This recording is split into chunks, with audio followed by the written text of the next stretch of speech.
भारत की शिक्षा व्यवस्था। क्या सन 1835 से पहले भारत में सभी लोग अशिक्षित थे?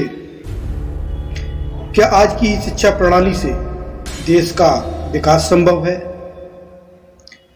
क्या अंग्रेजी भाषा से ही लोग समृद्धशाली और विद्वान बन सकते हैं? क्या 1835 से पहले भारत में शिक्षा व्यवस्था शून्य स्तर पर थी? क्या सन 1835 से पहले भारत में कोई विद्यालय नहीं था?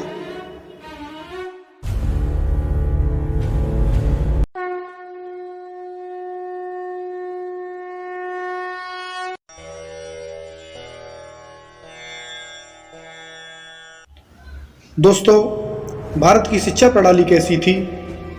क्या लॉर्ड मैकाले के सन 1835 में लाए गए इंडियन एजुकेशन एक्ट से पहले भारत में साक्षरता नहीं थी? आज हम विभिन्न प्रमाणों से जानने का प्रयास करेंगे, और जो सबसे पहला प्रमाण है वो मैं विकिपीडिया से ले रहा हूँ, गूगल से। इसका लिंक भी मैंने डिस्क्रिप्शन में शेयर कर दिया है, आप वहाँ से जाकर चेक कर सकते हैं। तो सबसे पहला है कि भारत के लिए अंग्रेजों की शिक्षा नीति, और इसमें हम देखते हैं क्या लिखा हुआ है। ब्रिटिश काल में शिक्षा में मिशनरियों का प्रवेश हुआ। इस काल में महत्वपूर्ण शिक्षा दस्तावेज में मैकाले का घोषणा पत्र सन 1835, वुड का घोषणा पत्र सन 1854, हंटर आयोग 1882 सम्मिलित हैं। इस काल में शिक्षा का उद्देश्य अंग्रेजों के राज्य के शासन संबंधी हितों को ध्यान में रखकर बनाया गया था। प्रायः लोग इसे मैकाले की शिक्षा प्रणाली के नाम से पुकारते हैं। लॉर्ड मैकाले ब्रिटिश पार्लियामेंट के ऊपरी सदन हाउस ऑफ लॉर्ड्स का सदस्य था।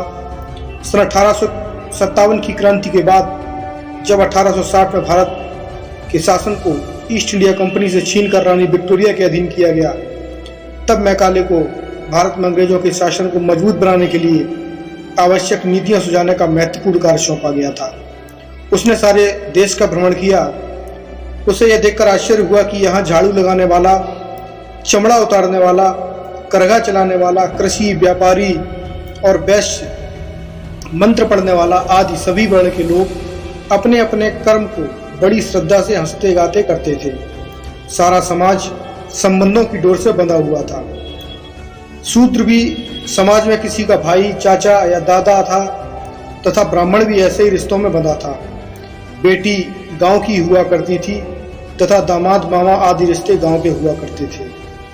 तो यहाँ पर आप देख रहे हैं कि जब ये मैकाले भारत में भ्रमण कर रहा था तो उसने ये सारी चीज़ें देखी, यानी कि उस समय में भारत में किसी प्रकार का मनमुटाव या जातिगत भेदभाव नहीं था। आगे लिखा हुआ है, इस प्रकार भारतीय समाज विभिन्नता के बीच भी एकता के सूत्र में बंधा हुआ था। इस समय धार्मिक संप्रदायों के बीच भी सौहार्दपूर्ण संबंध था। यह एक ऐतिहासिक तथ्य है कि 1857 की क्रांति में हिंदू मुसलमानों दोनों ने मिलकर अंग्रेजों का विरोध किया था। मैकाले को लगा जब तक हिंदू मुसलमानों के बीच वैमनस्यता नहीं होगी तथा वर्ण व्यवस्था के अंतर्गत संचालित समाज की एकता नहीं टूटेगी, तब तक भारत पर अंग्रेजों का शासन मजबूत नहीं होगा। भारतीय समाज की एकता को नष्ट करने तथा वर्णाश्रित कर्म के प्रति घृणा उत्पन्न करने के लिए मैकाले ने वर्तमान शिक्षा प्रणाली को बनाया।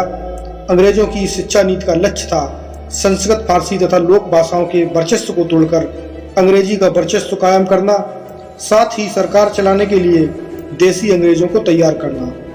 इस प्रणाली के जरिए वंशागत क्रम के प्रति घृणा पैदा करने तथा परस्पर विद्वेष फैलाने की कोशिश भी की गई थी। दोस्तों, यहाँ तक हमने ये देखा कि उस समय तक भारत में किसी प्रकार का भेदभाव, जातिगत भेदभाव नहीं था, ना ही धार्मिक उन्माद फैला हुआ था। सभी लोग एक साथ बड़ी हंसी खुशी से रहते थे, अपना अपना कार्य करते थे। लेकिन अंग्रेजों का शासन किस प्रकार अच्छे तरीके से चले, उसके लिए लॉर्ड मैकाले को चाहिए था कि वो इन सभी लोगों में आपस में वैमनस्यता पैदा करे, जिससे ये लोग परस्पर एक दूसरे से लड़ते रहें।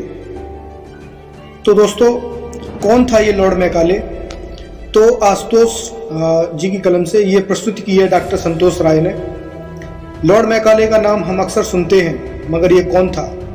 इसके उद्देश्य और विचार क्या थे, कुछ बिंदुओं की विवेचना का प्रयास करते हैं। मैकाले का पूरा नाम था थॉमस बैमिंगटन मैकाले। अगर ब्रिटेन के नज़रिए से देखें तो ये अंग्रेजों का एक अमूल्य रत्न था, एक उम्दा इतिहासकार, लेखक, प्रबंधक, विचारक और देशभक्त था। भारत के लिए नहीं, ब्रिटेन के लिए। इसलिए इसे लॉर्ड की उपाधि मिली और इसे लॉर्ड मैकाले कहा जाने लगा। अब इसके महिमा मंडन को छोड़ के मैं इसे के एक ब्रिटिश संसद को दिए गए प्रारूप का वर्णन करना उचित समझूंगा, जो इसने भारत पर कब्जा बनाए रखने के लिए दिया था। 2 फरवरी सन 1835 में ब्रिटेन की संसद में मैकाले की भारत के प्रति विचार और योजना मैकाले के शब्दों में। मैं भारत के कोने कोने में घूमा हूँ, मुझे एक भी व्यक्ति ऐसा नहीं दिखाई दिया जो भिखारी हो, जो चोर हो। इस देश में मैंने इतनी धन दौलत देखी है, इतने ऊंचे चारित्रिक आदर्श और इतने गुणवान मनुष्य देखे हैं कि मैं नहीं समझता कि हम कभी इस देश को जीत पाएंगे जब तक इसकी रीढ़ की हड्डी को नहीं तोड़ देते, जो इसकी आध्यात्मिक और सांस्कृतिक विरासत है। और इसलिए मैं यह प्रस्ताव रखता हूँ कि हम इसकी पुरानी और पुरातन शिक्षा व्यवस्था, उसकी संस्कृति को बदल डालें, क्योंकि अगर भारतीय सोचने लग जाए कि जो भी विदेशी और अंग्रेजी है वह अच्छा है और उनकी अपनी चीज़ों से बेहतर है, तो वे अपने आत्मगौरव को और अपनी ही संस्कृति को भुलाने लगेंगे और वैसे बन जाएंगे जैसा हम चाहते हैं, एक पूर्ण रूप से गुलाम भारत। कई लोग इस चीज़ को झूठा मानेंगे और ये वही लोग हैं जो मैकाले की नाजायज़ औलाद हैं। और दोस्तों, मैकाले ने ये क्यों किया? तो मैकाले के शब्दों में मैं बताता हूँ, हमें एक हिंदुस्तानियों का ऐसा वर्ग तैयार करना है जो हम अंग्रेज शासकों एवं उन करोड़ों भारतीयों के बीच दोवासियों का काम कर सकें जिन पर हम शासन करते हैं। हमें हिंदुस्तानियों का एक ऐसा वर्ग तैयार करना है जिनका रंग और रक्त भले ही भारतीय हो, लेकिन वे अपनी अभिरुचि, विचार, नैतिकता और बौद्धिकता में अंग्रेज हों। तो दोस्तों, ये सारी चीज़ें थीं जिसके लिए मैकाले ने भारत में ब्रिटिश शिक्षा पद्धति या इंडियन एजुकेशन एक्ट को लागू किया।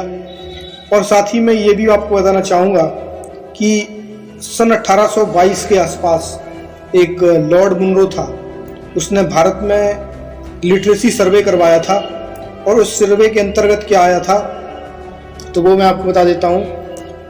थॉमस मुनरो ने 2 जुलाई 1822 को भारतीय शिक्षा पर गहन सर्वेक्षण के आदेश दिए थे। आदेश के साथ जिला अधिकारियों को एक फॉर्म एक फॉर्म प्रपत्र भी भेजा गया था। प्रपत्र के जरिए तब पढ़ाई जाने वाली पुस्तकों के नाम, स्कूलों में शिक्षा का समय, मासिक तथा वार्षिक शुल्क के विवरण, विद्यालयों को मिलने वाली आर्थिक सहायता के स्रोतों की जानकारी मांगी गई थी।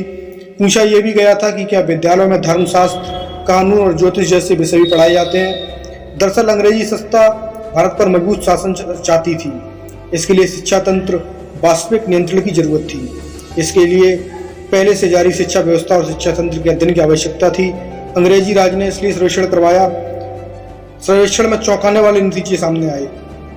सर्वेक्षण का कार्य बॉम्बे प्रेसिडेंसी में 1830 तक, मद्रास प्रेसिडेंसी में 1826 तक हुआ और बंगाल और पंजाब में भी सर्वेक्षण का काम हुआ। मद्रास प्रेसिडेंसी के 21 जिलों में सर्वेक्षण में 1094 शिक्षण संस्थाएं कॉलेज की हैसियत में थी। वेद, विधि शास्त्र, तर्क शास्त्र और ज्योतिष के अध्ययन भी आंकड़े उत्साहवर्धक थे। सर्वे के अनुसार सभी वर्ग, जातियां, उपजातियां, इनके हजारों छात्र अध्ययनरत थे। ईसाई मिशनरी डब्ल्यू एडम का बंगाल सर्वेक्षण, a report on the state of education in Bengal चर्चा का विषय बना। बंगाल पर एडम की रिपोर्ट कई दफा छपी। सन 1883 में प्रति विद्यालय एक अध्यापक नाम से इसकी भारी चर्चा हुई। अनेक सर्वेक्षणों के बाद विलियम एडम का निष्कर्ष था कि बंगाल और बिहार के प्रत्येक गांव में कम से कम एक स्कूल था। बंगाल और बिहार के 1,50,748 गांवों में 1 लाख स्कूल थे। बंगाल के प्रत्येक जिले में कम से कम 100 शिक्षण संस्थाएं थीं। तो आप देख रहे हैं कि सन 1822 के इस सर्वे में भी भारत की जो शिक्षा व्यवस्था थी वो अपने उच्चतम स्तर पर थी। तो जो इन सभी बातों से मैं 2 चीज़ों का खंडन करना चाहूँगा। पहले तो कि जो लोग कहते हैं कि पुरातन काल में उन्हें पढ़ने का अधिकार प्राप्त नहीं हुआ। तो यहाँ पर सीधा सीधा है कि हर एक जाति, वर्ग और वर्ण के व्यक्ति अध्ययनरत थे। और एक सर्वे, और इसी सर्वे में एक रिपोर्ट ये भी थी कि उत्तर भारत में जो साक्षरता थी वो 98% थी और दक्षिण भारत में जो साक्षरता थी वो उस समय 100% थी।